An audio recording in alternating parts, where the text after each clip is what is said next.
अब मेरा अगला टॉपिक है इलेक्ट्रिसिटी यानी बिजली के बुनियादी सिद्धांत।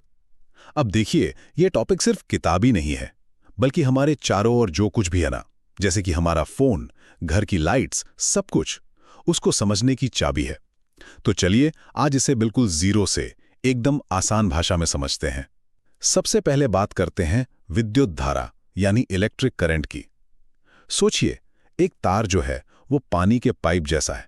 जैसे पाइप में पानी बहता है, ठीक वैसे ही तार के अंदर चार्ज बहता है, और इसी चार्ज के बहाव को हम कहते हैं विद्युत धारा या करंट।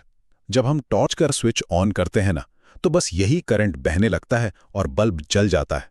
और हाँ, इसको हम मापते हैं एम्पियर में। अच्छा, पर एक सवाल आता है, ये करंट अपने आप क्यों बहेगा? उसे बहाने के लिए एक धक्का या एक दबाव तो चाहिए, है ना?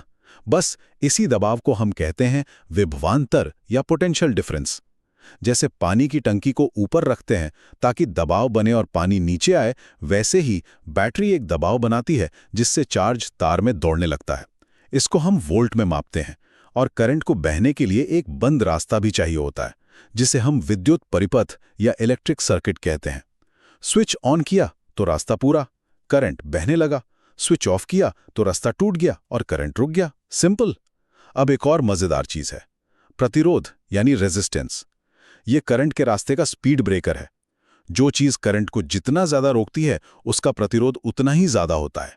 जैसे इलेक्ट्रिक हीटर की जो कॉइल होती है ना, उसका प्रतिरोध बहुत ज्यादा होता है, इसीलिए तो वो इतनी गर्म हो जाती है। इन तीनों को यानी वोल्टेज, करंट और प्रतिरोध को एक नियम जोड़ता है जिसे हम ओम का नियम कहते हैं। V = I/R।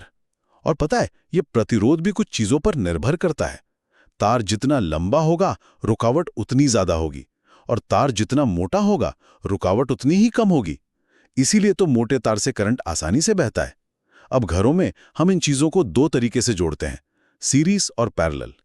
याद है वो दिवाली की पुरानी झालर जिसमें एक बल्ब खराब हो जाए तो पूरी लड़ी बंद हो जाती थी?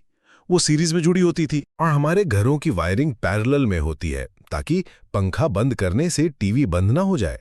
सबके लिए अलग अलग रास्ता होता है। आखिर में जब करंट किसी प्रतिरोध से गुजरता है तो वो गर्मी पैदा करता है। हीटर और टोस्टर इसी पर तो काम करते हैं।